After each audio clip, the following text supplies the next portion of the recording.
నా దృష్టిలో ఆమె ఒక పిచ్చిది అనుకుంటాను నేను.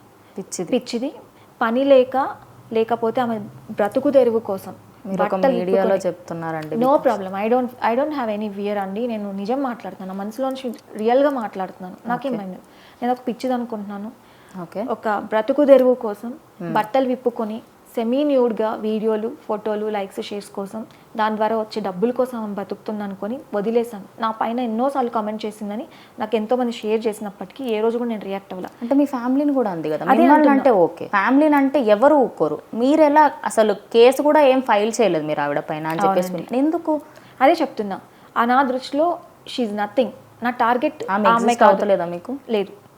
ఎందుకు అంటే ఆమె బ్రతుకు తెరువు కోసం, అదే చెప్తున్నా, బ్రతుకు తెరువు కోసం ఒక సోషల్ మీడియా ఎంచుకొని బట్టలు విప్పుకొని సెమీ న్యూడ్గా వీడియోలు పెట్టుకుని ఆవిడపై నేనేం రియాక్ట్ అవుతాను? నా కల్చర్ అది కాదు. నా టార్గెట్ ఆమె కాదు, ఆమెను స్టాప్ చేయడం కాదు.